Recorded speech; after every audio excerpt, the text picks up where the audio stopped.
Hello everyone.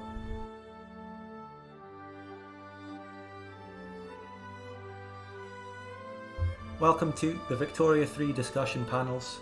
We return to discuss Victoria 3 Dev Diary number 23, Fronts and Generals. Hi.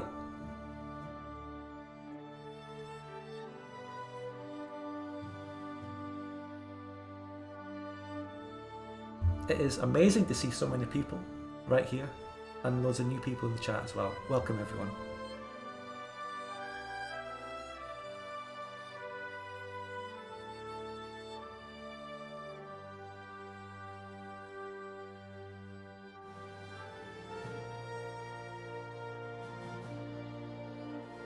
So yeah, welcome. We're discussing Victoria 3 Dev Diary today, and this is Fronts and Generals. I've read it and done a bit of analysis and a brief discussion on it already because unlike other people, I only have the 1 hour to do that before I do my stream. But it's my choice to do the stream 1 hour after it, I suppose. But I don't have as much time as, say, Lord Lambert or One Proud Bavarian.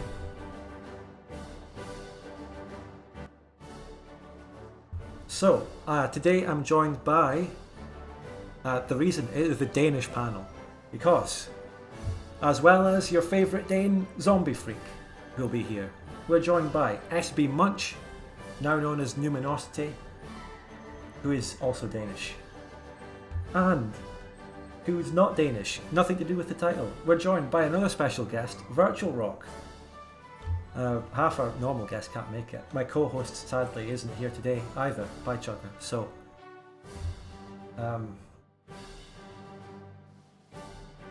Cabros, so you make that question now. I will try and keep that in mind. I will ask them if there's a way they can do front lines in a more tasteful manner or something like that. Right, okay, I'm unmuting myself in a second. Welcome everyone, it's about to start. Hello. Alright, music engaged. Briefly, quick, if you give bits or anything and you have a comment, a question about Victoria 3 or anything like that, I will answer it in the section at the end of the stream.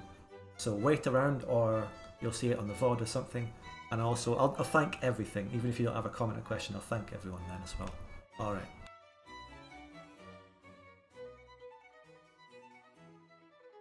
Right, I'm back.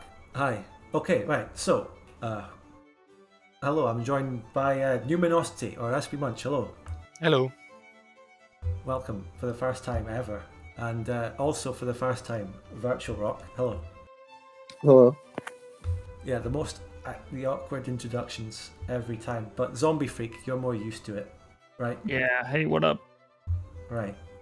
So, Dev Diary number 23, Fronts and Generals. We've all read it. We had a brief discussion just before the stream started because we're trying to catch up. We don't have the same knowledge on it as One Proud Bavarian does because some people get to see it early. This one particularly early because it was actually made yesterday at 2 o'clock. That was when it was released. You know, it's funny, and I actually, in the Vic3 Discord, I saw One Proper Variant, like 1 hour before the Dev Diary release, he says, "Oh, I can't wait for the next Dev Diary," and everyone reacted with the question, like thinking emoji. And I saw it on Twitter as well. It was like 4 hours ago or something like that. He said, "I'm so looking forward to reading this Dev Diary." I mean, I don't even care that he gets them early. Well, I sort of care because I mention it, but I don't think there's anything actually wrong with it. And he's now open about it, but saying that is a bit weird. Yeah, maybe just taunting us, us peasants, we can't get 0. I mean, I guess he's just embracing the meme. Probably. I don't know. He's trying to... I don't know. Right, we've discussed loads of conspiracy theories in the past, but I think we'll get straight into the Dev Diary this time. This is the longest Dev Diary. I don't know if it is the longest one. It possibly is. I think it most definitely is. Like, I don't recall... Because I read them all of them, right? I don't think... Like, I don't know, maybe the one in Treasury was a bit... I can't really remember. I don't recall it being this big. This one is like probably a few pages long if you took it in a Word document, probably.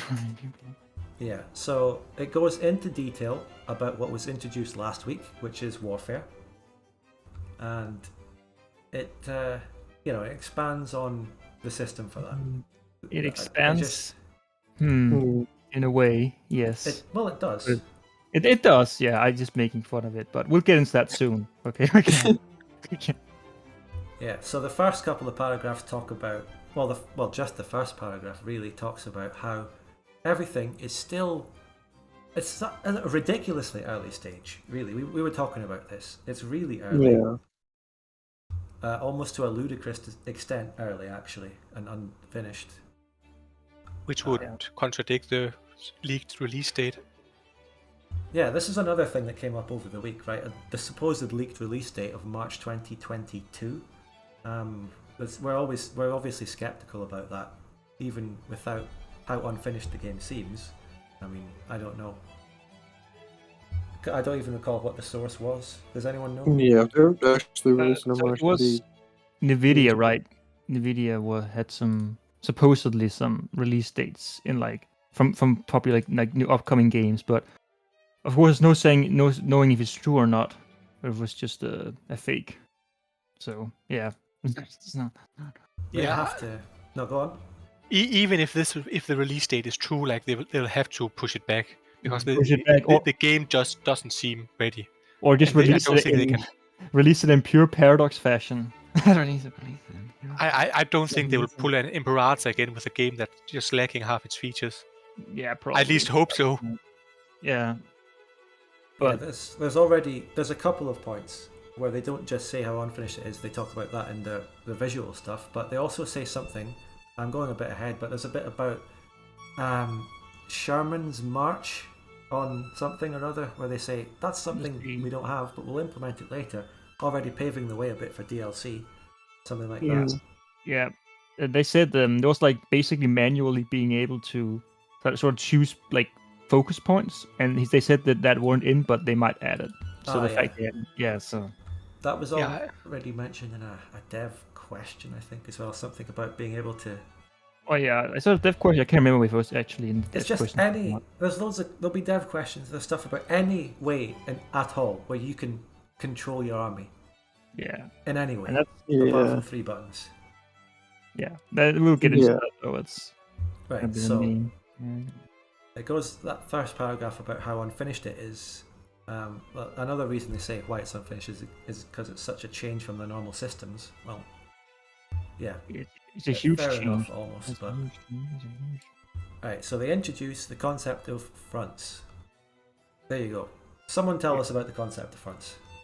Yes, well, I mean, you probably already know it if you read it, but fronts are, a front. So it's just like, as they explain it, you have if you're fighting someone or in diplomatic play with someone, there'll be a front against that country, and only one front. As I believe they answered this in the dev comments, that you can't split a front. That's like one front per country, and if you are in a war with someone against that country, then you can also join that front. That the other guy, that the other guy's already on. So like, if you have let's say you have a Germany and Russia fighting France. You can have one front against France in Alsace probably, or Belgium if they're in, and then Georgia can then send units to that, in a way we'll get into soon. Right, I think if Belgium was in it, that might be a different front. Actually. It might be, yeah. We don't actually know that completely yet, because they've only talked about, from what I understand, they've only talked about these simple scenarios. I don't think they've mentioned anywhere that you can there'll be a new front if. My guess would be that fronts in the same war in the same strategic region, regardless of nations, would be merged. Yeah, strategic region being Western Europe or something. I mean, that's like a strategic region called the Rhine, so it's possible to be separate. That's pretty, a little bit more specific, a little bit. Yeah, strategic regions are kind of big, but not that big. It's like South France, North France, Rhine, North Germany. South France. I'm thinking air zones in Hearts of Iron. Yeah, I think about that size. From they had a map. I forgot. Was it in the diplomatic playing one? But I think all you need to know is you can't manually split a front. The game decides for you how big that front is at this point in time. Because they mentioned that they had it initially, but they removed it because of issues, apparently. Well, the AI probably couldn't handle it. Yeah, probably. There's a sentence down here that I think it's fronts are created automatically as soon as 2 countries. They consist of all provinces along the border of control between those 2 countries. So it sounds like it's just one huge ass front. Yeah. One front. And, That creates some pretty big potential issues, if I may go on a quick tangent, because if anyone you have played Victoria 2 before, you will know that not all areas on a front are equally important. A good example is USA vs Mexico, ironically the front that are showing here. If the front is the Sort of. entire front, with the Midwest included, how can you know that your generals, because remember the generals are completely automated in that you assign them to a front, and then they do their own thing, right? You don't have any control over what they actually now, wait, do. isn't there a part of it Well, where you can... okay. You're assigned That's to a true. region, the general. Yeah. There's a part that tells us that he Yeah. So you can distributes the that's troops true, according actually, to yeah. the general traits. Yeah, I'll correct myself. So you assign a general to a strategic region, which will probably be like. So a front, strategic regions cannot be assigned generals until No, it not a becomes a front. I front. think it's a region, like I mean, the region, like a state in Vic2. Where you build that's the true. building, Regions you differ, build the the barracks regions for your state, generals you know, the- sign, or something like that. because No, that's the provinces. Like the strategic regions is a bunch of provinces.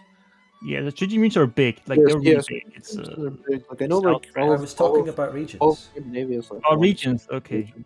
yeah. I don't think there is regions. We'll figure out what they say about this. So the first bit is just very basic, introducing fronts. When you start not a war, but a diplomatic play. So going back to 2 dev diaries ago, which I did read. Does this mean that if you have a coastline, then your entire coastline become a front? Now that's what we have no idea. They haven't mentioned naval. Yeah, they haven't mentioned anything about the Navy. Yeah, but naval invasions. I hope they But yeah, talk about next, because like But Yeah, they have. Yeah, I guess they'll come in the naval diary because they haven't mentioned any garrisoning thing yet. So I'm guessing that's probably by then.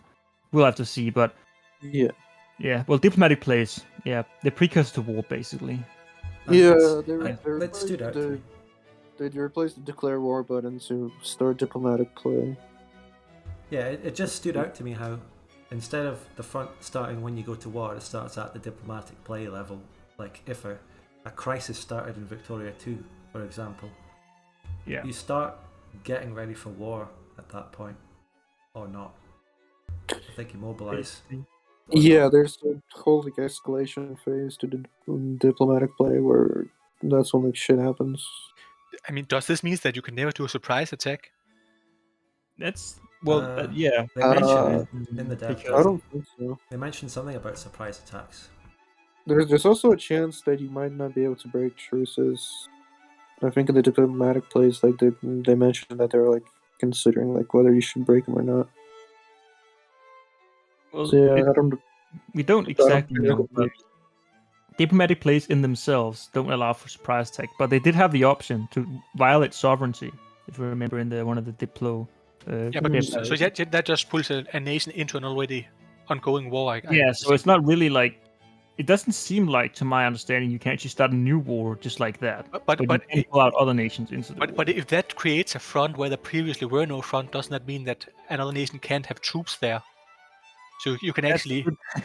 That's a good question that we probably won't get an answer to for a long while. So it's generally impossible for France to send troops to guard its Belgian border before Germany declares. I think how it works, and this is just like a theory, right? But I think how they'll probably make it work is that you can assign it to a strategic region because you're right. If they don't do that, where there's some kind of way to assign it to something else that isn't just one front, then how can you have units there? But the wording in the dev diary seems to really imply that if it isn't a front, you can't send troops there. I think so. I think how it'll work. Okay, so I think I know how they might make it work. Right? They haven't said this, but I'm theorizing. So if the front is the entire front, like let's say you're fighting Germany, right? And if Belgium joins the war against you, yada yada yada, or whatever, and then that front then extends to Belgium, right? So if you have your general or barracks or whatever located in a strategic region close to Belgium, then presumably you could send them over there quickly. But that's the only thing I can come up with because it doesn't seem like they really allow for any. Yeah, you're right. I'm just trying to provide a counter argument when I can't really think of one. But yeah, I can't see any good way to do it. Mentioned that like generals are recruited from strategic regions and they like command troops from that region. So yeah, but you're not allowed to like you then assign those generals to a front where they take their units with them. So what happens if suddenly a new front appears in the strategic region that the general isn't anymore because he went to a different front? Like, does it mean that this new place is just completely undefended? I guess But you would have to manually move. It I guess just you have seems to that manually like move the general to that strategic region or else. But even then, that wouldn't solve it because they would still have to, like, you know, in Vic3 you can completely prepare. You can completely put units, right-click units in the front to prepare, right? But it Yeah. doesn't. It seems like the best you could do here is they put your troops like loosely close to a front, but not actually on the front. If you're You'd not have them fighting. in the garrison. What Yeah, was the referred garrison, to that's- as the Yeah, stand, you have the to- standby command, which is further down. Yeah, I they think, do a standby in a command, but region. it didn't Yeah, seem ju- like it would actually work like this in the depth area. It looks like the units are like attached to generals though, and I guess like if you move a general, you move the units assigned to them instead of. Seems like that's how it emergency. I just brought in Mr. Bolton again. The more the merrier. Hello. works. Hello. Hello. So, It's is fine. Mike dying? Mike dying? Is it working? That's Yes. it. Right, by the way, when I might have been remiss. I didn't really introduce sbmunch or Numinosity. By the way, you are a long, experienced veteran of Victoria 2 multiplayer. Yeah, as I've we been all playing are. since 2012. Yeah, that's about. Yeah. Well, I was at single player then, I think. Yeah, I played it like before Hearts of Darkness came out, so I know how it used to look. I remember the colonial national focuses. Oh yeah, I remember. Oh my I God. played Yes. multiplayer in A House Divided, and no rally points. Colonial rally points, were they Heart of Darkness or House Divided? I didn't play before. this. Rally points, even I remember. think they were Heart of Darkness, weren't they? Yeah, no rally points. Yeah. Your mobilization was all immediately instant before Heart of Darkness. Yeah, but no organization. Yeah, no org, immediately instant, like recruiting units. Also, if I remember correctly, there was no like industry like buttons. There were less. Like they added, so you had to manually click every single factory. You Yeah. couldn't You batch couldn't command. close all. Yeah. Now you've hosted loads of multiplayer as well and been multiplayer. Much. Yeah, I used to just join games, and then I think it was 2015. I started also. No, 2016. I also started hosting. So I've been in Victoria 2 a long time. But you've never been in the same campaign as Zombie Freak, No, I don't think I have. leading to the widespread belief that you two are the same person. I can neither confirm nor deny. I mean, even in this, have you heard them talk at exactly the same time? I don't think so. I mean, Yeah. do we really sound that different? Because I don't even barely know my own voice. Do we sound that? They sound the same. Chat, Damn. give us a quick opinion in chat. That'll come in a second when people start spamming.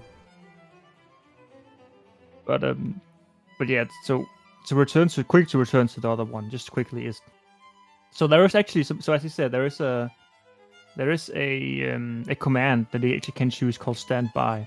However, the reason why I said it's not completely the same as garrisoning a front Vic 2 probably is because the wording is, you know, they're going to disperse their troops in their home region garrison to slow down any enemy incursions. So it seems to imply that they aren't actually like combat ready when they do that.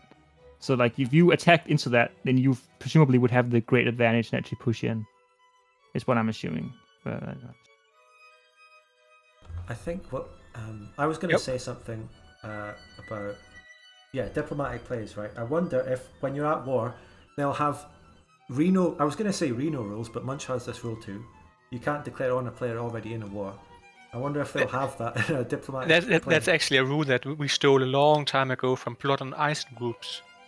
If I remember correctly, they mentioned, I think in the dev responses, that violate sovereignty causes diplomatic play.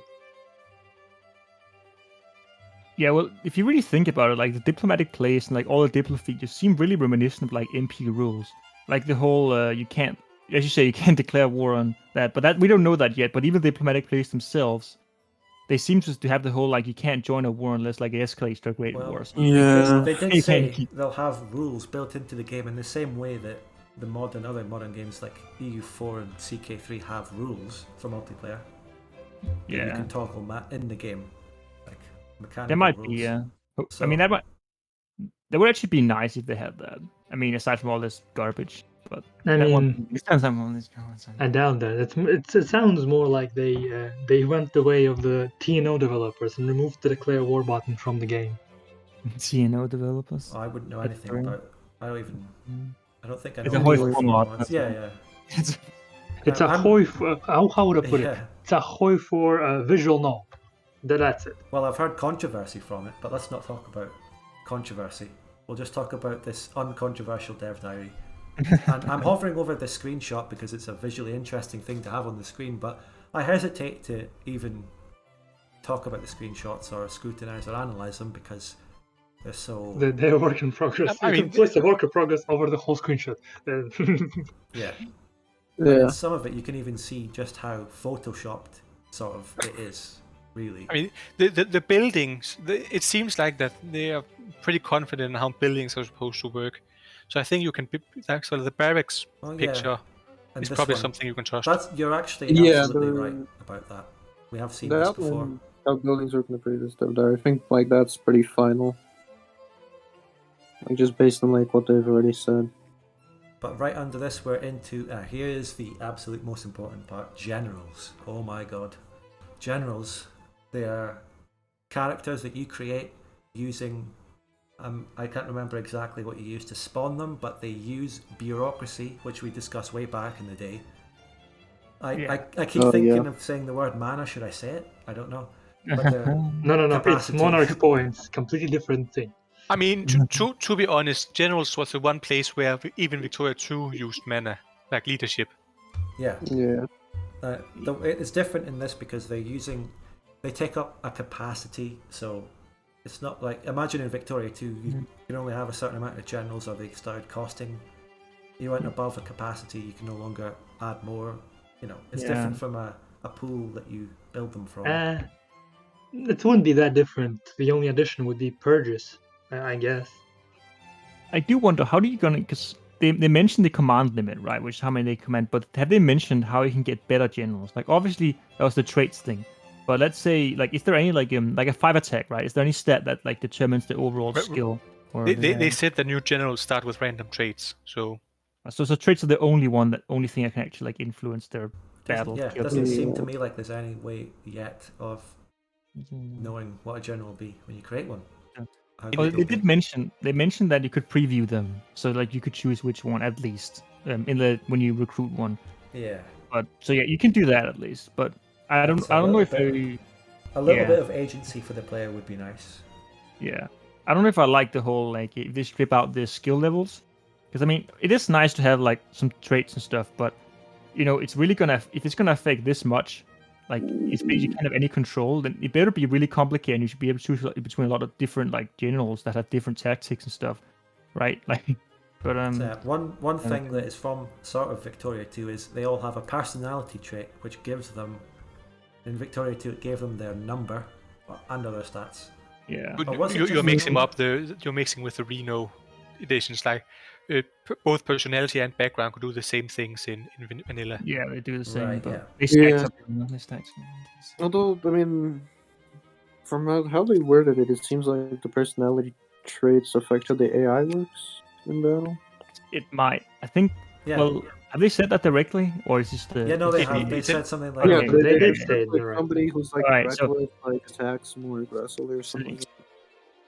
So you can change how the AI plays for you in a way by selecting a general that's has a more some traits that fit with your I'm trying to find a bit. I guess that's more.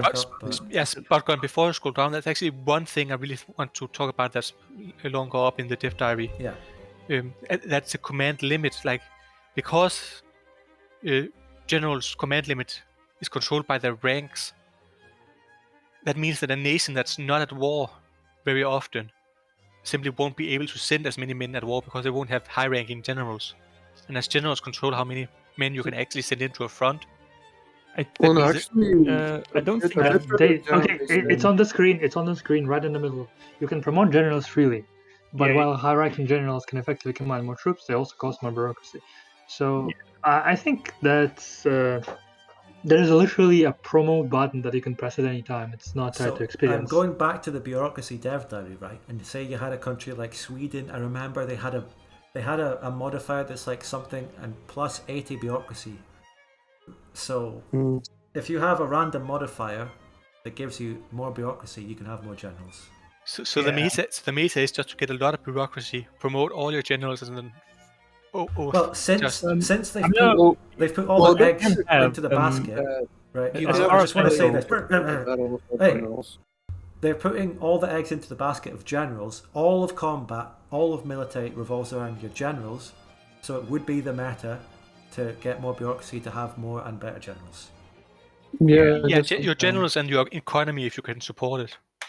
Yeah. I could definitely see that happening because I mean they better talk about the units themselves here, right? Like it's actually the generals taking the start of the show. So I think you're right. No, that's about it. that. It's absolutely your units don't matter. You don't control them. You don't command them. They're You actually arm them. It'll be a modified They're battle. pods. Just But seeing in the terms of modifier. combat, it's all based on your general and what one of three things you tell them to do. One of three things you tell them to do. But if you think of a 5-star general versus 1, so that's actually basically how Hoi 3 worked. If you don't know, you have generals, right? Where they have like a command limit. If you put more, you actually could put more units into them that game, but they just got penalties. However, here it seems you can't put any of them at all. So they're taking it from Hoi 3, which is I guess interesting. But one thing I'm not really sure about is how what's best, having more generals or higher rank generals? Because you could have like let's say 5 different generals, that 5 different armies. You know, how would that work compared to having just one 5-star? Of course, we have to see. That's more a question of balance, I guess, than the it's vision. quite too early to talk about that. So in this bit, it says you get generals will get skill traits in battle, so they'll gain experience or something. They might develop, say, a woodland trait expert. But then I think, well, okay, my general just got the woodland expert. He's going to be better in woodlands. How do I put him in a woodland? Yeah, that's. If only part of the front is woodland. I put him in a strategic region that might have a woodland in it and hope for the best. Yeah, it's kind of you make a good point because if we assume the fronts are as big as they say they are, you know, like let's say you're fighting on Alsace, like I guess it'll be good to get woodland on Alsace if you're France. There you go. Yep. But let's say if the front extends to and if Belgium, you're defending only. Yeah. Sorry. And if the front extends to Belgium or Switzerland, then it's like half woodland, half mountain, half plains. Like it's kind of weird, you know. Like if you can't split, like let's say you could split front, right? The optimal move would be to get the woodland general in the front you make in Alsace, then get the plains general in the front you make in Belgium, and then get the mountain general in the front you make. It says you can put them into strategic regions. Generals are recruited from and gain command of as many units in that region. So it's a strategic regions. You can put multiple generals on the front, right? And like they just rest like their home is in a strategic region, so their troops and the general itself lives in that region and you're not at war. Right? Like, does it work on I strategic? I don't think they're really like. It says the generals are recruited from strategic regions and gain command of as many locally available troops that the command limit allows. So it seems like they can gain command of the troops in that strategic region. Yeah, they can be assigned to any front, like on the map as possible. That's what I was just wondering. Like, you can put multiple generals on the front, but how can you like choose like what part of the front they command, or like how the hell is that divided? There's none of that really. You can't. In the Texas battle screenshot, they show that there's 2 armies in the same front and they have 2 different commands despite being on the same side. So I think it's per army per front. Now, what is going on in this screen? As I said, I'm hesitant to analyze the screenshot because it looks complete bullshit. It's just photoshopped and it's an early thing, but it looks like a battle's going on, and it mentions that. How can you tell? Because there's a thingy here, 8 and 5. Yeah. Yeah. It says active battles and ended battles. Actually, there you go. Oh yeah.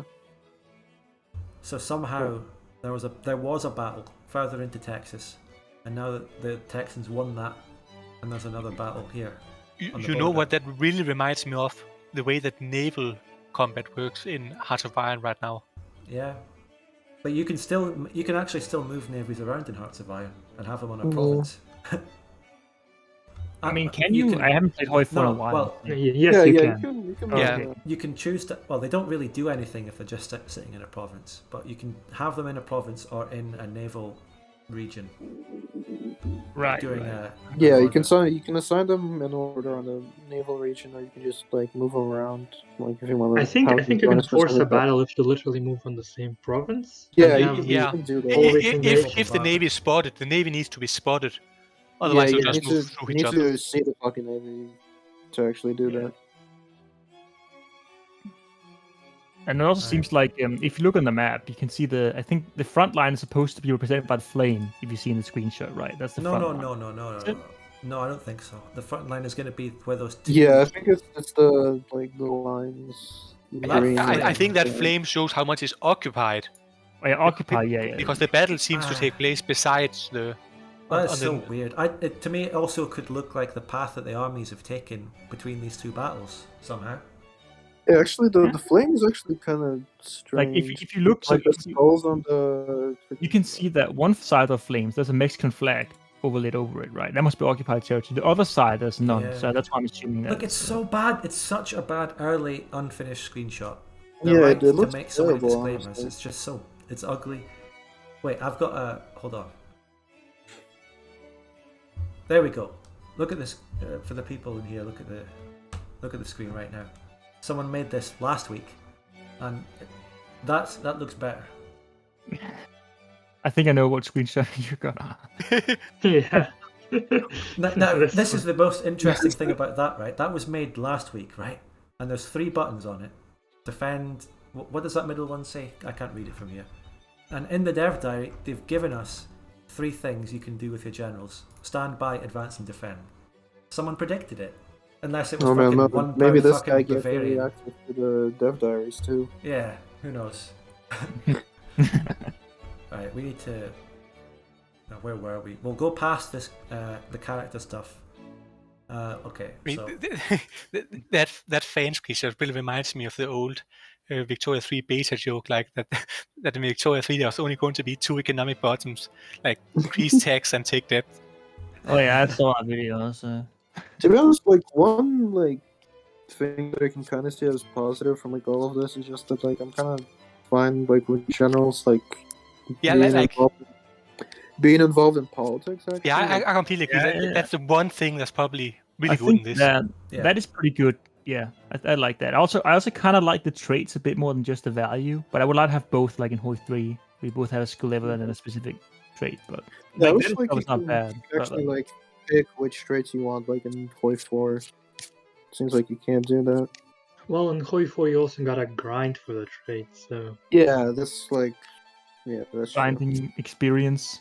No, you grind the trait. Specific. The trait has you need to do certain things for the trait to be able to take it.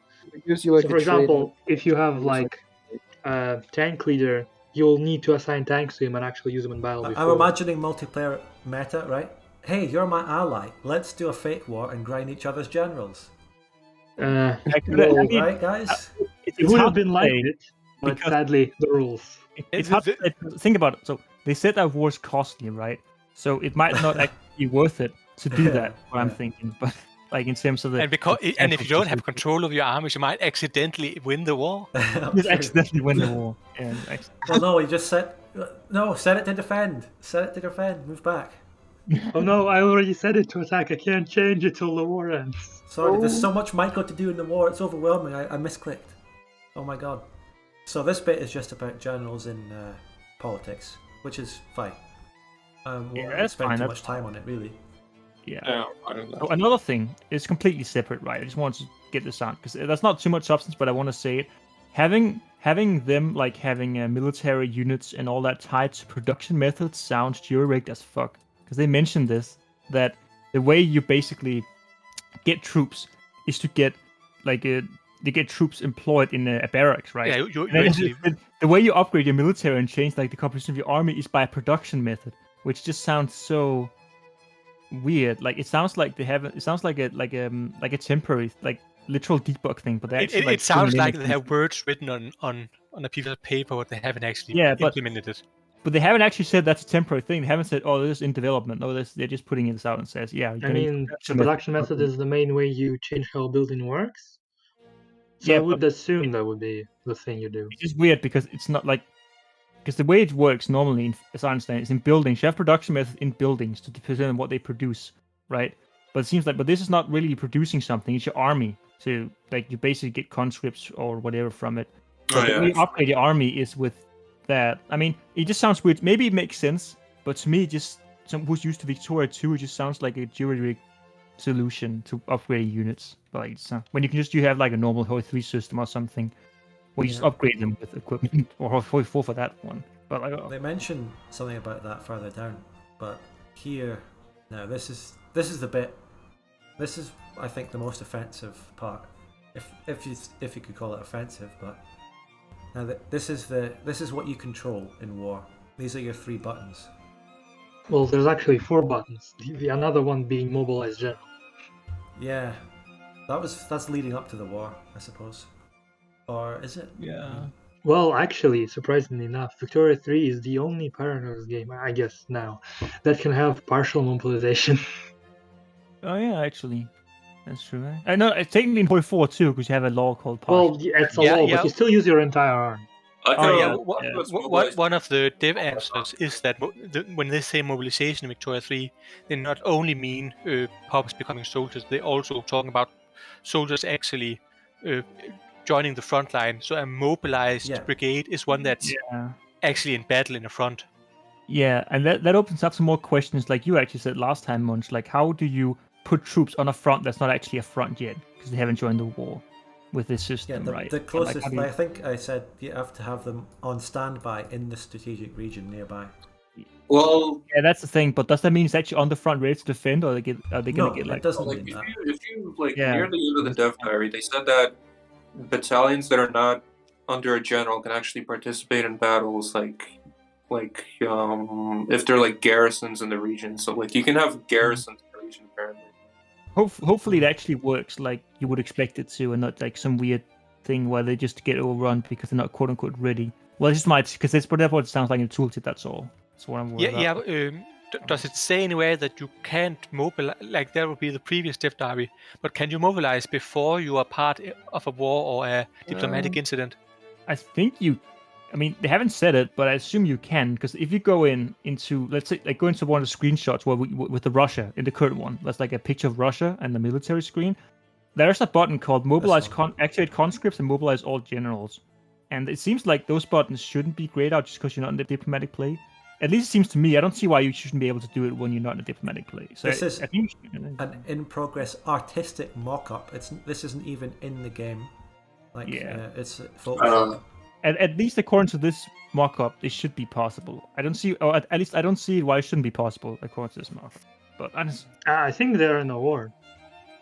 Are they in a war? Defending in South Russia HQ. I think they're in a war.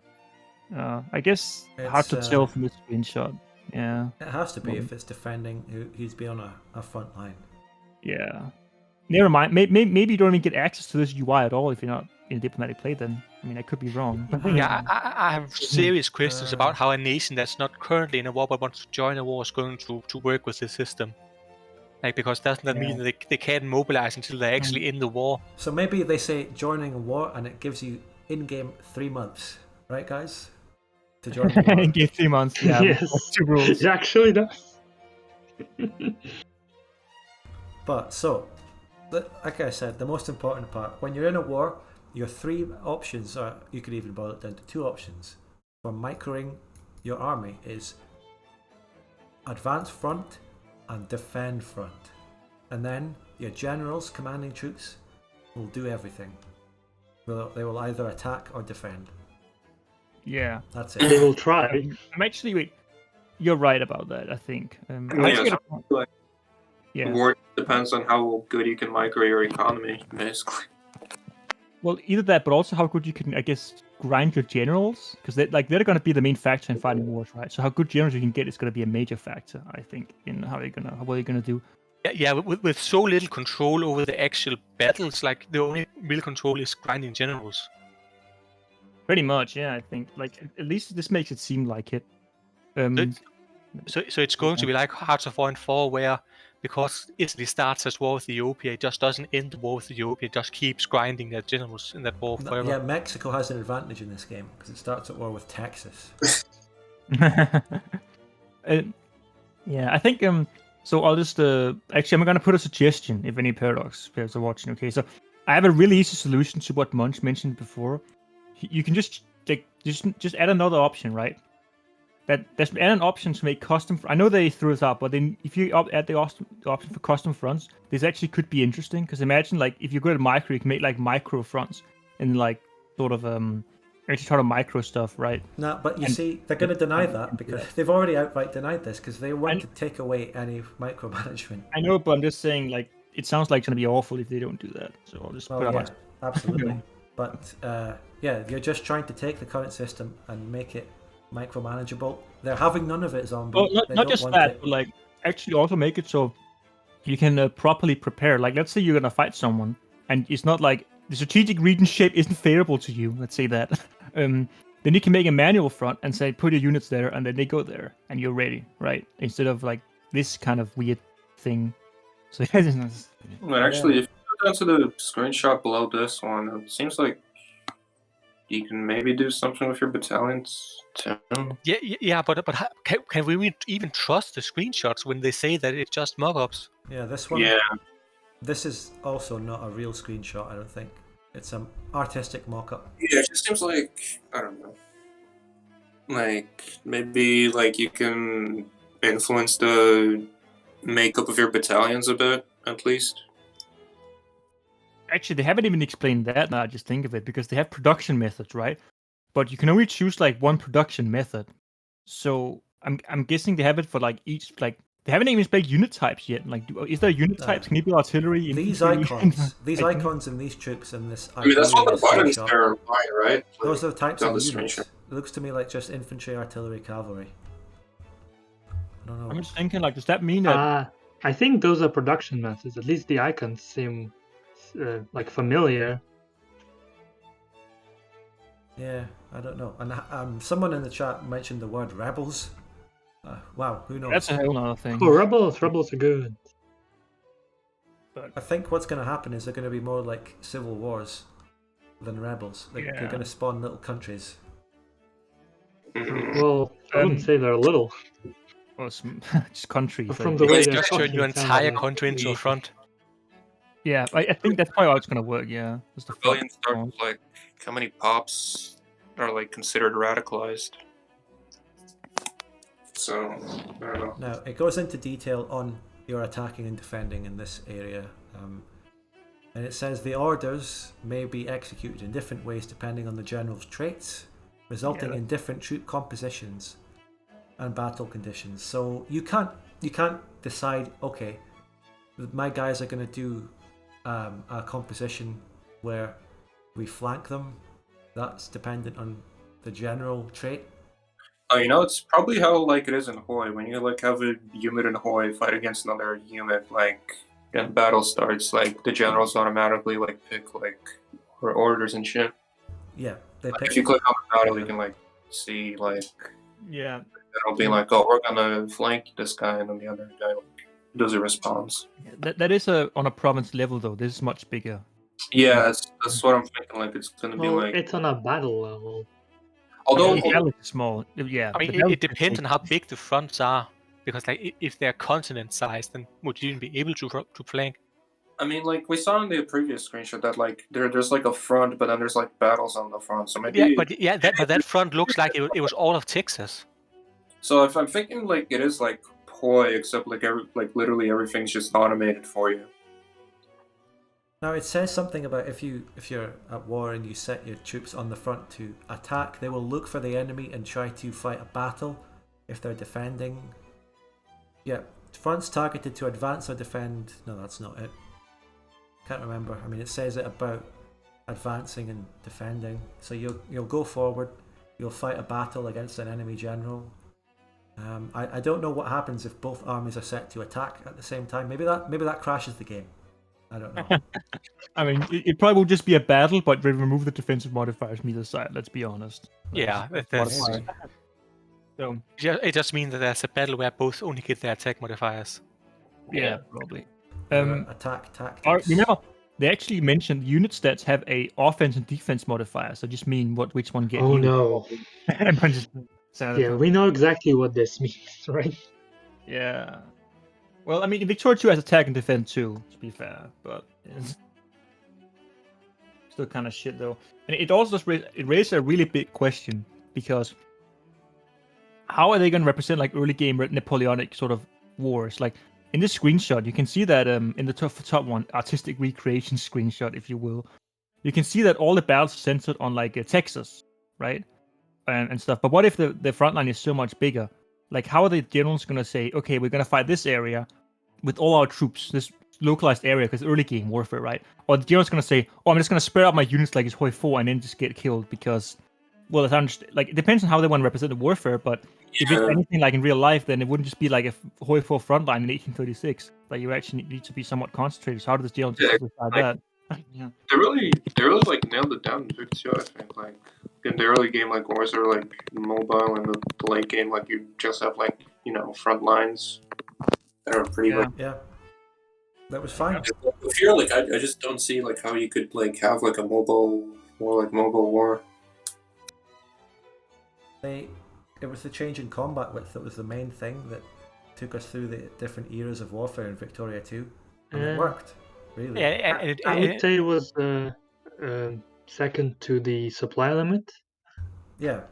Well, even then, even in the late game, you can't really have that much on one province.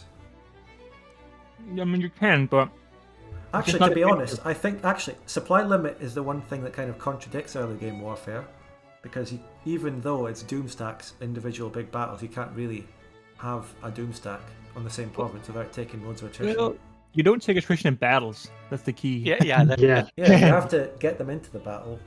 Yeah. Whereas in real life, they would march in one corps or army. No, that isn't really true. They would march in different corps and then live off the land usually, and then actually only join up right before the battle. They'd be pretty close to each other, though, right?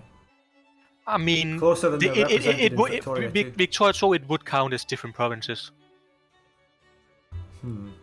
I mean, you could look at the Napoleon's different marches and the war of like the 7 Years' War. Like the armies did march in separate army groups. They would gather before the battle started, or when it was about to start. They wouldn't send one corps in to start a battle and then take everything in. It's like March of the Eagles, where they just teleport into the battle.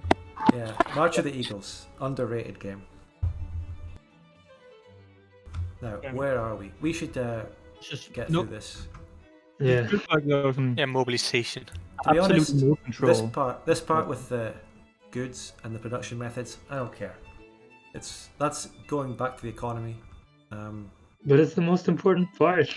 I guess. Yeah, I mean, if they'd taken war out of the game, essentially, like the economy is all we have left. Yeah, you're right. Yeah, and I guess politics. But we're not talking about that. We're talking about how they took warfare out of the game. If you're removing war, like all that's left in the game is just economy and political micro, which is I don't know if it's enough to like carry the fucking like the entirety of the game. Yeah, you just I mean, especially with Paradox customer base, like do people really play Hearts of Iron for the factory management, or Stellaris for like the building slots management? I mean, well, surprisingly enough, people do play it for that. Like reading the dev diaries, like I was fine with like the changes they were making, but like now that we know that war is gonna like be such a like big fucking sideshow, like it's literally just not enough to like carry a whole fucking game. Yeah. Something I would say is it's quite funny how single player or multiplayer. Yeah, actually, it's like single player. Like that shit just I don't know. It's boring. Hey, we're doing the single player people a favor now. We're not just going, oh my god, multiplayer. We're actually talking about single player too. Yeah. Yeah. Although, now that we are on single player, do you actually think that Paradox will be able to make an AI that can handle this? I mean, honestly, I think this could actually be good for single player if they made it like properly. But it just doesn't look properly. I mean, the AI might just be able to handle front lines, but has Paradox ever been able to make an AI that can actually handle the economy? Because if Frontlines, if Vic3 and Frontlines would be so dependent upon a robust economy behind the lines, then won't a human just completely overrun the AI? Yeah. I'm trying to think about this. It depends on whether they can make the AI make the economy as well as a human can. Well, that's definitely At least a no. just put up a fight on the economic side. Well, if you want to put up a fight in Stellaris, they are pretty competent. No, that's a better way to put. In Stellaris, the AI literally cheats. It gets extra resources out of nowhere. Like that's what I want to say. It cheats. Like, if only the AI specialized planet would have been much better, but they don't. If Paradox can't make AI good enough to compete with the player, they can go ahead and make it cheap by just giving it more stuff, so they can actually have a game. I'm okay with it. Well, single no, player. that's already in Vic 2, very it's better hard. than having a broken game. Settings. Yeah. I mean, like in every Paradox game, like they use like cheats as a crutch for the AI. So. Yeah, but there are different types of having a cheat. Like in Hearts of Iron, if you cheated by giving the AI extra factories and extra military goods, then when it lost, then the player would just get all that extra stuff and become even more powerful. You need to be really careful where you actually give the AI bonuses. Yeah, it's I don't know, like it feels weird, because if you think back, remember how they removed capitalists from like building factories and they made it all player controlled, and it just seems like they've done like the complete 180 with warfare. Like you've made really micro the economy yourself, but they've taken like all control and basically make warfare the equivalent like laissez-faire and Vic 2. Where you can barely influence it, You put it into the hands of your new capitalists, which are generals. At least you can give them a personality. You can get a bit of role play and have characters. It adds a different dimension. You were talking about either economy or warfare. At least in this, you've got some characters, if you want to cling on to that as a thing to get attached to in the game. Yeah. Maybe. It seems like they're really going the CK3 route with this, to be honest, where like you really you didn't need unique characters as generals and like animate and stuff, but they do that, I think, because they want to go in like they actually way with role playing and stuff. That was something that actually stuck out to me in the previous Dev Diaries, that there's actually unique characters that lead on political movements too. Isn't that the main point though? Yeah, well, I mean, like, you have like interest groups and shit, but like it was just interesting to me that you actually have like named, like they actually assigned like named people that are like their fucking leaders. Yeah, but they did that too in Stellaris. Oh yeah. Yeah, that's true. I was just like thinking, like it was just weird because like I don't remember them going too in depth about like what the characters actually can do. No, like they tried to give them like actually character in Stellaris, but it just felt fake. Everything just felt like it was... I mean, in Stellaris, the leaders can't do anything really. In Victoria 3, you can have a general who does really well, becomes popular. He can actually coup your country and become your leader. So I actually like that. That can't happen in Stellaris. Yeah, like I said, like I like the idea. The whole like generals actually becoming like being characters and becoming like involved in politics. Like that's like I'm fine with that. Like that sounds pretty interesting. It said most of your generals will be part of the armed forces interest group, obviously, but there can be some who are like agrarian. It specifically said you might recruit a little farm boy who's a genius general. Yeah, it's probably based on the background, like trait that the character has. It doesn't. I can't imagine how it simulates a farm boy coming out and being a general. I mean, the game would probably generate like a few random background, with most of them being probably military academy or something like that, and it lets you choose among them. And then you pick all this agrarian has really good traits. In multiplayer, do you think we should mod in John Cena's equal generals for balance? The funny, if you do that, then warfare will literally just be like, who has the best? Like, I have one more factory than you, I'm gonna win because they have the exact same. If there's only one big front line, then yeah. So, it's like, oh, we have the exact same generals, almost the amount of troops, but I have one force, so I'm gonna win. Because like the math like turns out. Do we know if there are rolls or not? We don't. So that could actually be Yeah, rolled. I think they might. I don't know. They didn't. They said, but they didn't say anything about what happens in a battle. So I guess we've got that to look forward to learning. Well, they said something about the tactics. A general will decide based on their traits. That could be random, to be fair. Like If it tactics, they can actually be made Here we are on interesting. battles, actually. This area. Like in Hoi 4, as I understand, it's like a weighted randomness with their traits and stuff. And I'm assuming it's the same here, right? Isn't There it? is actually a pretty good tactic system in CK2 of all things, that is dependent on your unit composition. Oh wow. Huh. But I'm assuming it's to be weighted randomness, like either way with the traits and stuff, right? So the question is, will you have like extra judicial RNG like rolls in Vic3 to actually decide it, or will that be the only form of RNG, like a tactic and stuff? That's the question. I mean, there's been a random roll in every other Paradox game, so I'm believing that there still I is guess, one here. I mean, except Stellaris, for some reason. honestly, if they just copy Stellaris, there might not be a roll then. It'd just be fucking. Like, Isn't Are there you talking randomness in about, what ships are targeted? Are you talking about ground combat in Stellaris or ships? The ships. The ground combat. Nobody talks about ground combat. It doesn't. No, we're exist. talking about it because that's what Victoria 3 combat is. Stellaris ground combat. Well, yes. You aren't even lying about that.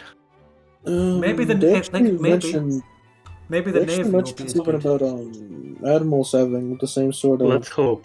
orders as generals in this, so I guess the naval combat's going to be automated. So actually, wasn't there like something about like some general mobilizing ships in one of the fucking They screenshots? said you could. They gave the Finland example where Germany could send troops to help Finland by making. You can send a general to join another country's front line if you're a co-belligerent.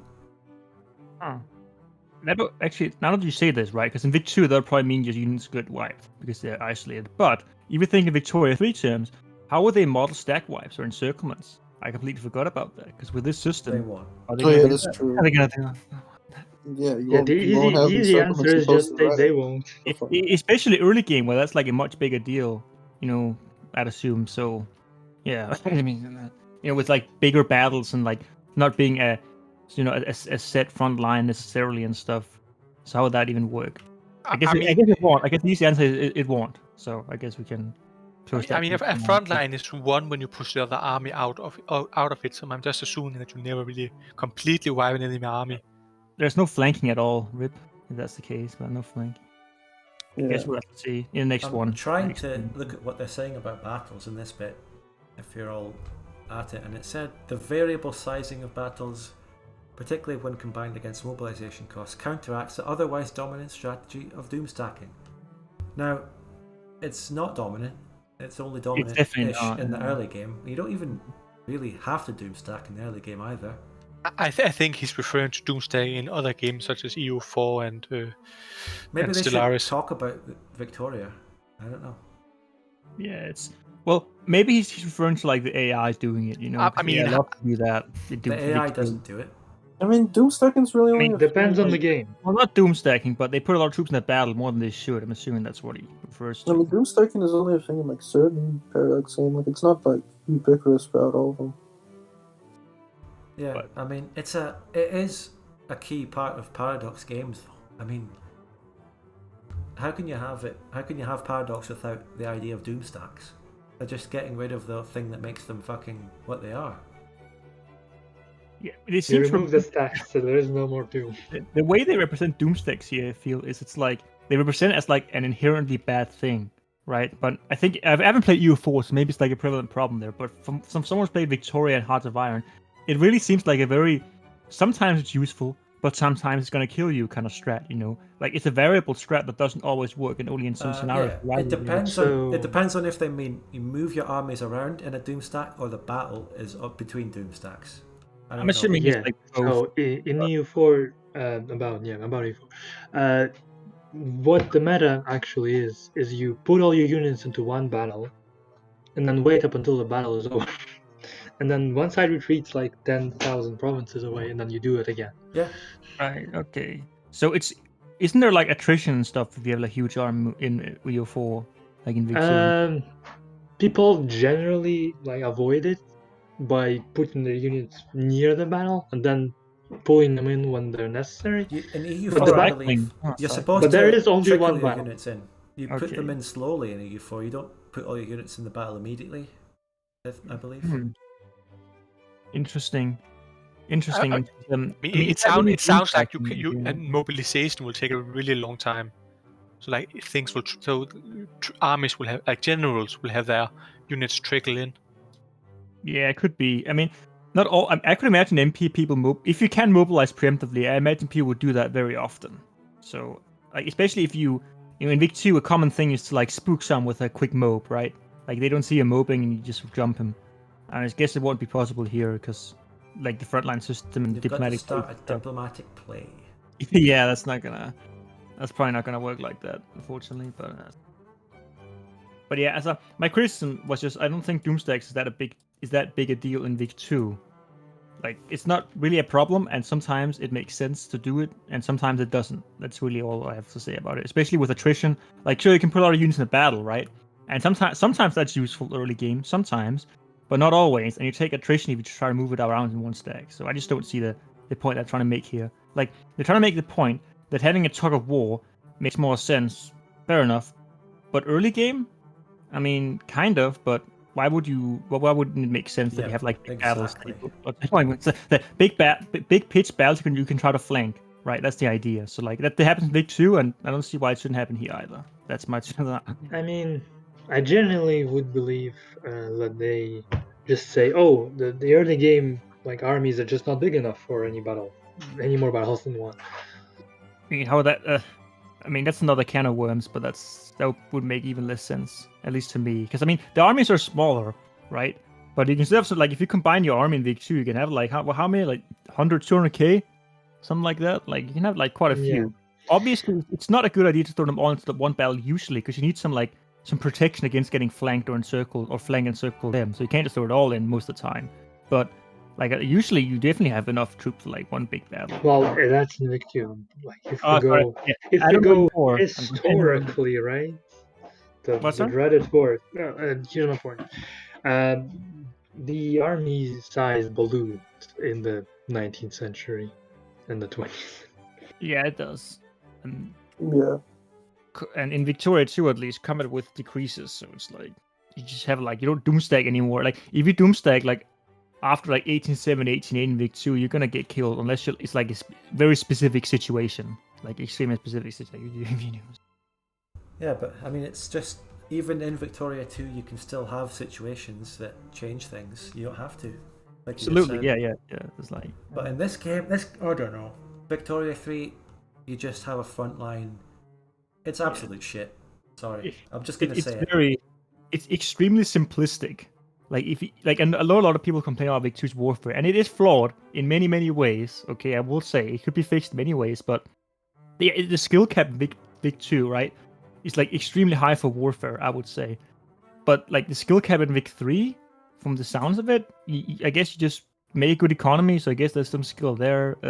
You get a good general, and that's it, I guess. Like in Vic 2, the actual maneuvering is very, very, very like depending on like the situation, and like you can't just know the meta. You can't just know the meta of building your army in Vic 2 and expect to be good at warfare. You have to know how to improvise. You have to know each situation, what's best here and there, etc. In Vic 3, just doesn't sound like that at all to me with this frontline system. I just don't. I mean, yeah, there's like no fucking micro. Yeah, I mean, not even micro. Like micro is one part of it, but it's also like knowing where to use troops. If the micro was the only thing, it doesn't seem like there are significant choices outside of how many generals you want to mobilize. This is the part where I want to look for a devil's advocate to try and I want to know what are they saying, what are the positive comments, what are they saying. I think I can probably just look at the comments here. I'll try to find some. The general system is really good. They keep saying they want like fucking like to focus more on strategic decisions, but like you already make all those like decisions in Vic 2. Like it's just I don't know. Which strategic decision? I don't see any decisions here. The most common argument is like against micro. I'll just put that. What you have 3 options. How many more decisions do you need to take?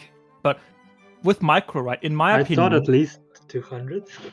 Victoria 2's combat is very micro-intensive, and I don't think that's because it's necessarily very like difficult to move armies around, but it's because of cycling.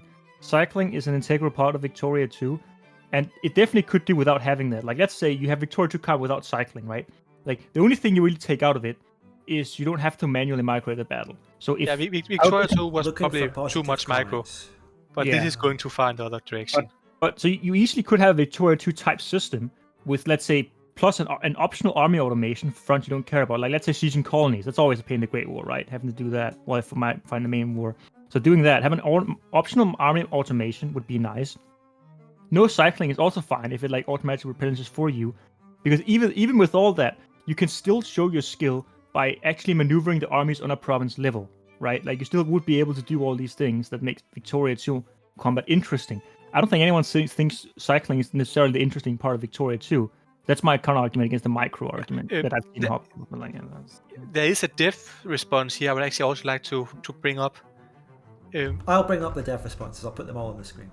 Right, but one of the questions asked, what if a minor country stays in a war that all other participants How far down surrenders in? Where Then is that it? Where is it? 80 Tempest M. The answer to Tempest M. What time was it posted?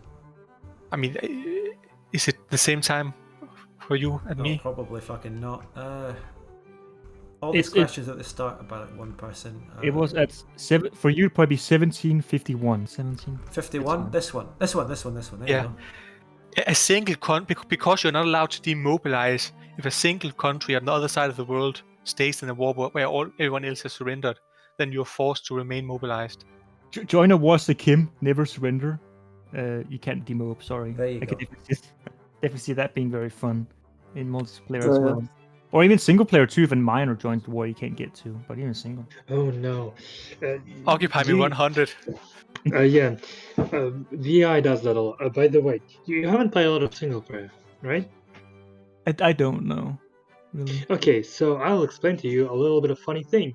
Is that the AI in Great Wars doesn't surrender at all. Yeah, the wars, like the AI surrenders based on the war score. It doesn't take into account its actual military capabilities. So if you don't occupy the war leader or the war goal, the war is not gonna end. War exhaustion also has a little bit to say.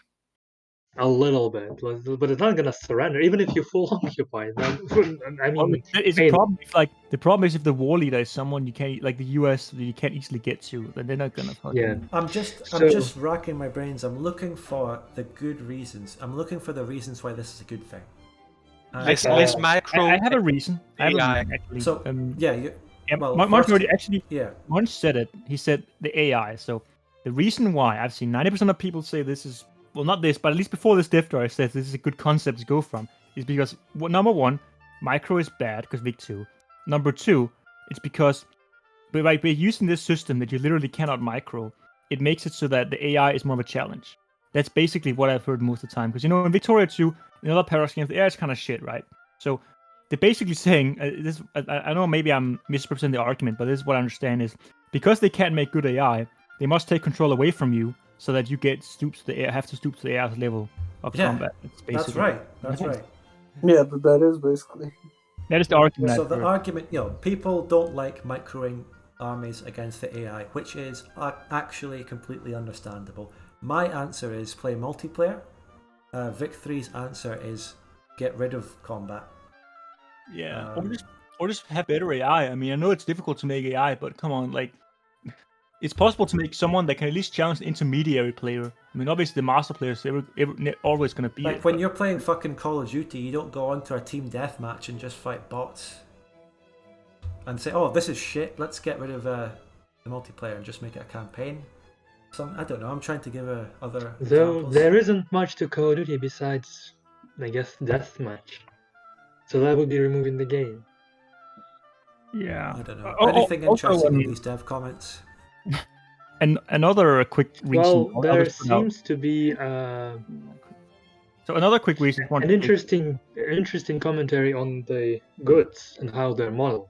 So it turns out that the good quality is modeled as the just more goods. So that literally means is that the later teal buildings will produce like, I don't know, X times more than the previous one. Well, to be fair, that's basically like in Victoria too as well. You know, when you get mill techs, like artillery tech, it's not like you produce better artillery. You just produce need more artillery for your army to supply it. So You barely need more artillery. Like the supply cost, like barely increases. I'm saying as a concept, like each tech maybe increased by like 25% or something, right? Like additive, so it's not multiplicative, additive or whatever. So you get 25% applied to the base value each time you take up. That's supposed to represent you getting better artillery because you cannot like, I guess they don't want like 10 different types of artillery. That'd be like with Ford style equipment and stuff. So instead they just have, okay, you're just gonna produce more artillery and cost more artillery. So I don't actually have anything against that. It's like everything else I don't like, to be honest. I don't actually have anything. That's how it works right now. So we've got a dev comment here which asks the question, how will fronts work in a war that doesn't have a land border? For example, United Kingdom and Iceland, and one front would have to be created via a naval invasion, which they will cover next week. I can't fucking wait to see. Oh my god. Can you even choose a landing spot? Or is it completely okay. I don't know. We'll find out. Quick question. Can somebody of you get to the Paradox office for me? I'll call the Jaro. I'll get the Jaro too. He's Swedish. I know. I'll get him to knock on their door. I can. Oh yeah, it's. I don't know. You might need to intervene before the dev diary is released. Now, what they need to do is they need to stop just listening to the yes men. They need to fucking hear the feedback. This is our stream. They should fucking actually watch this because this is real criticism. We have no, motives other than wanting a good game for multiplayer. Yeah. From to our be perspective, fair, I think they're focusing a lot on single player. I think that's why they're doing this, right? But I would actually argue that this might be better for single player than Vic2 combat, because Vic2 AI is awful. Not the combat itself, by the way, but the actual AI sucks. Like, we can all agree on that, right? Victoria AI is awful. Even awfuler than probably most Paradox AI. But I really don't think this is like a very good answer to it, because it just shifts the AI responsibility from warfare onto economy and like troop placement and generals and all that stuff, which we all know the AI is still going to mess up because it messes it up in other games, like the economy part, the assigning troops part and stuff. So I don't think this solves anything. I think what they should have done is have a system with optional army automation, and then actually put a lot of time into developing like a decent AI that both fits both areas. I know that's difficult to do, but like, you're gonna have to put in some resources there. And here's the fucking problem on my screen right now. Sorry to interrupt. Whenever they get criticism, they fucking delete it. They don't have it. I mean, on their Discord, on their forum, they take criticism as being unkind and rude. But I'm just saying, it's bad. Yeah, they really should. It's Swedes, what do you expect? Okay, I mean, as I said, this panel is dangerously biased towards Denmark. Right now, I have to play devil's advocate for Sweden. That is true. Say something in Danish. Hello, hej. Hvordan går det, bro? Rødgrød med fløde. That's, yeah, we'll know that. Yeah, the class. Well, but I can actually play devil's advocate really quick as well, because I think the one argument that actually holds some water, right, in terms of in favor of the system is, as I said this before I think the stream began, right, but is if you don't want to interact with warfare at all, which, judging from Reddit and other Victoria 3 forums, actually seems like a dangerously high percentage of the actual like the player base that looks forward to this game, then I can see how you would like this. Because like, if you don't want to like deal with warfare at all, you just want to sit and you want to have it be only an economy sim, right? Economy and political sim. You don't want to deal with warfare at all, then I can see how you might like the system actually. Because if you don't care about warfare, then why would you say, oh, we got a good economy, why should I care about this? I'll just assign troops and that's it. No, I can see that. What I see being confirmed is if two fronts merge, well, if two fronts join each other based on combat, they will just merge into one front.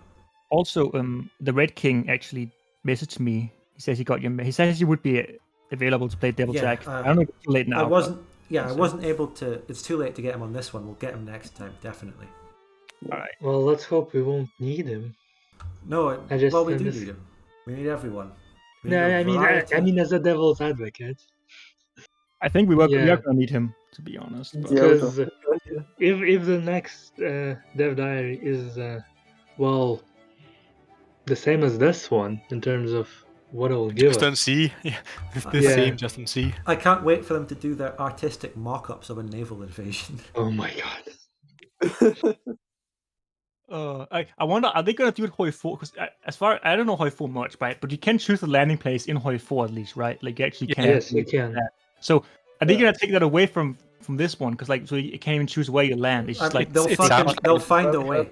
If your general is a mountaineer, he will aim to invade the mountain province. Oh my god, that'd actually be pretty funny if that happened. But yeah, funny and sad, I won't say, but funny. Just, I don't know, dark humor.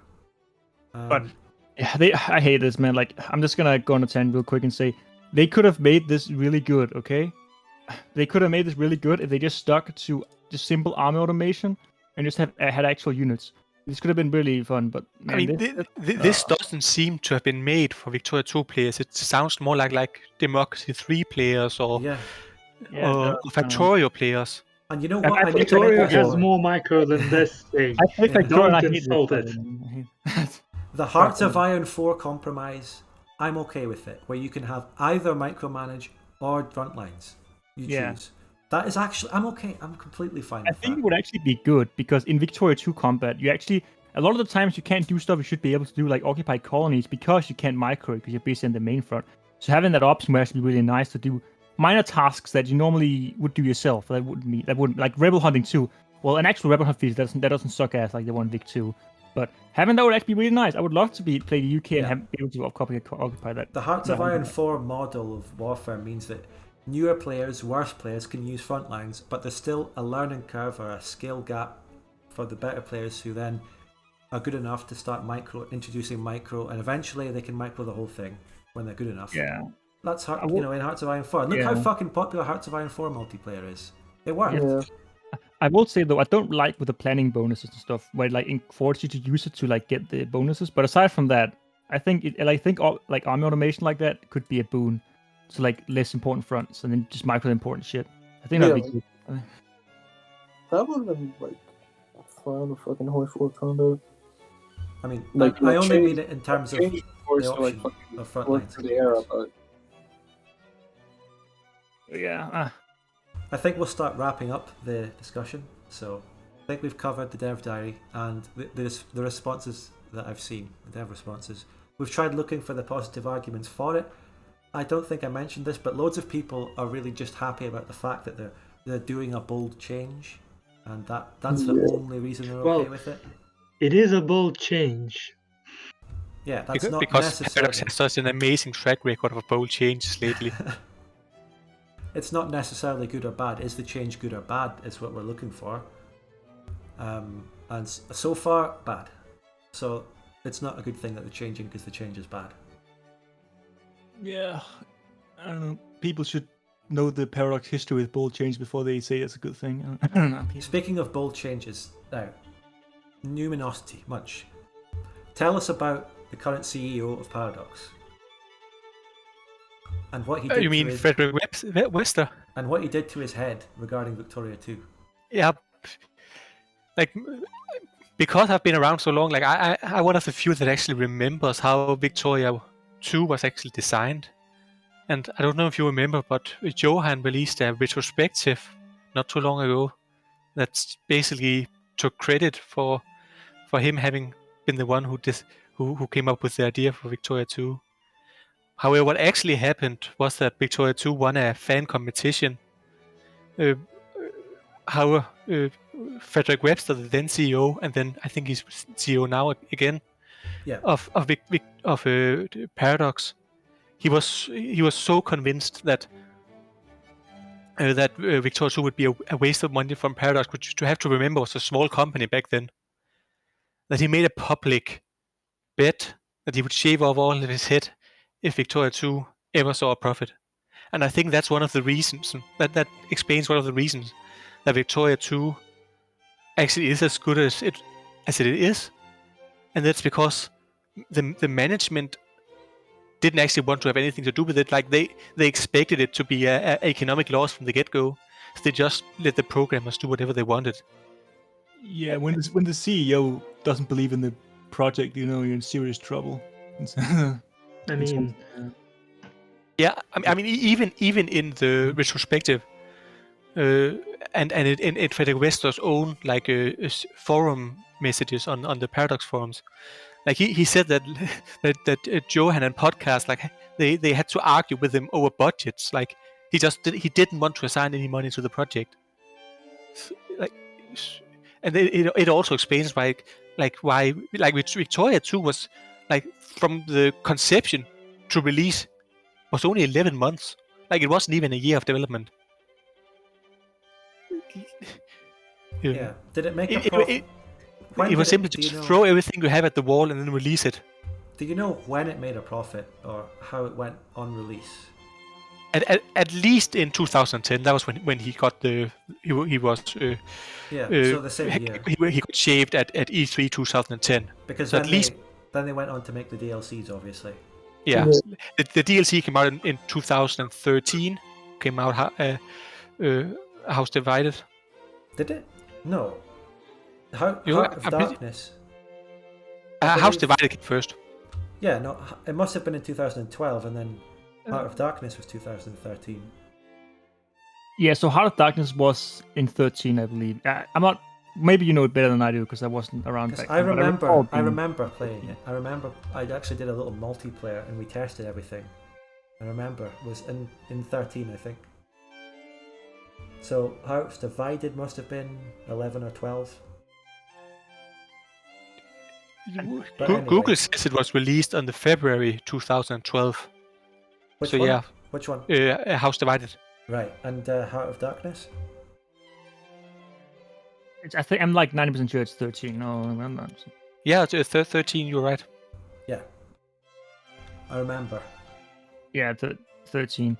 But it is quite funny to think of this, that it almost didn't happen in terms of the faith in the project, and it's kind of a cult classic now. It has more players than Imperator, a new Paradox game. Yeah, I actually think you should show the picture of Frederick Wester getting his head shaved, because I really think it's an image that should be more famous than it is, because it's essentially the image where Victoria 2 won over Paradox. I will show it next week, definitely. I will, now that it's been mentioned. And be ready for the questions about who the girls are. Like it always comes up. Yeah, because it's at a gaming convention from 2010. So there's a scantily clad woman in it. Yes. Yeah. They are showing off the PlayStation 3, I think, controllers. Like there was a new controller that came out at E3 that year. So they are there to get the nerds' attentions, because 2010 was a different time. Yeah, back in the day. Alright, now, so we're going to go down the list of the people. Do you have final comments and thoughts on this dev diary and anything we talked about, Mr. Bolton? Well, this dev diary, like, the lack of information was more interesting than what we got. I hope the Navy is not the same. That's all. Yeah. Like, I can't say anything more. Right? Munch. I mean, I think that I can just sum up all my feelings as I'm doom about this. Yeah, we all are. virtualrock, any thoughts? Well, I've said this before, but like before, like these war dev diaries, I was on board with like the changes they're making to like the economy and politics. I felt like it'd be, like a more involved game. Like now, like I don't know, like if it seems like they're gonna like try and create a game that's just all fucking economics and politics and that, and like the systems that they've showed, just I don't think it's enough to carry the game. Like they need fucking war, like actual war instead of whatever the hell it is. I heard myself there, but that's it. There aren't really any other systems or major parts of the game they haven't revealed now, other than the Navy. So there's no like they've gone politics, economy, diplomacy, and now war. So we've got but you know, as always, we still need the gameplay. Zombie, any final thoughts? It's wasted potential, in my opinion. Unless they do a complete 180, which I guess they still could do because it's early concepts. Hopefully they, you know, maybe they could make it good, but they would need to change a lot of stuff. For right now, it just looks like wasted potential, and it's quite sad to see. Yeah, so everything, as all we're being doomer, they could always do a 180, or they could always update it, make it better. Yeah. And I'm personally willing to forgive them and come back to it if they improve it after release. Or maybe I don't know if my wallet will forgive them if it's DLC wise. But in terms of the game, if they make it better after, I'm not gonna just go, fuck off, you lost me. Because, you know, after all, we're playing Victoria 2 11 years after it came out. So, who knows? But we're doomers. Whatever. That was an interesting discussion.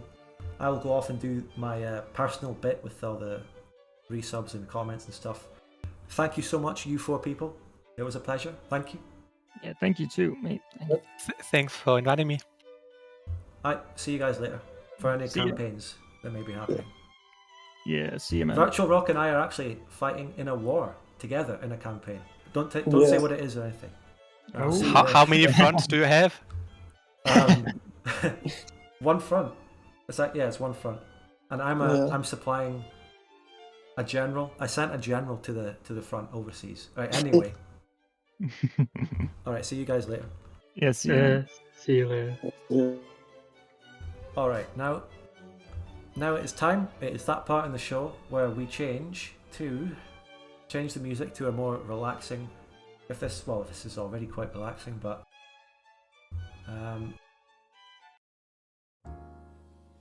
now this is the part in the show where I look at all the comments and thank everyone for subbing and all that during the stream.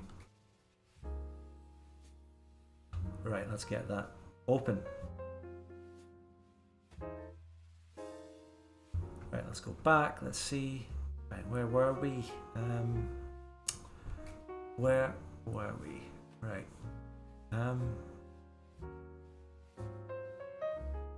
Okay, so first of all, Spambot, thank you for overall the 1,100 bits.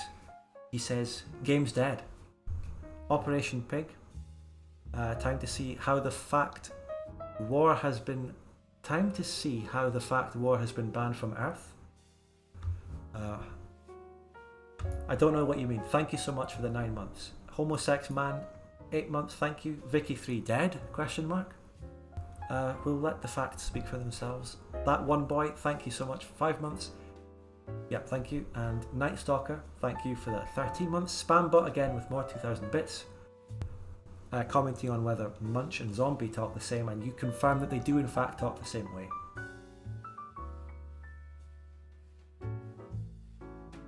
Killer was here, thank you for the 6 months. Barrel Shaking Earthquake with a $1.23 donation. They're just using unit types from Risk. Well, isn't that all in Victoria 2 as well? Cavalry, artillery and infantry. 3 types of units. But of course they also have engineers and stuff. Other units too. But whatever. Right. Jay say thank you for the 14 months. Arbiter, thank you as well for the same amount of months. And Arbiter just now actually gifted, how many is this? 6 subs. Thank you very much. Just now. Good to see you here as well. So that's it. I didn't have any questions about Vic3 to answer, so I will call it there just as this song ends. Another interesting discussion. We're all doomers, but I'm always willing to hear the counter argument in the comment. By the way, there's been much more robust discussion in the comments on my second channel, and I've read all those, so I'll be interested to read those again. Okay, Arbiter, go ahead. Really quick question. Go ahead. While we're still here.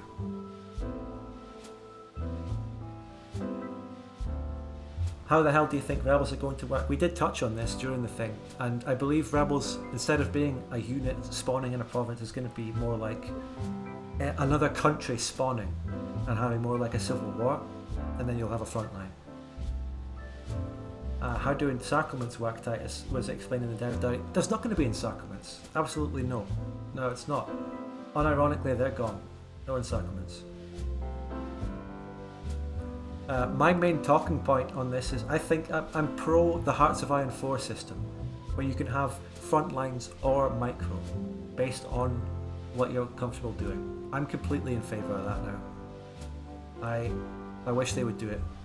I think that's the only... We can't realistically say to Paradox, oh, this sucks, put complete micro back in. They can't do that now. It's not viable for them, so I think the compromise is the Hearts of Iron 4 system. So if they ever do take feedback or anything, that's what I want you to do, if you can. So we'll call it here, guys. Thanks so much. I'll see you all for the video tomorrow. Thank you.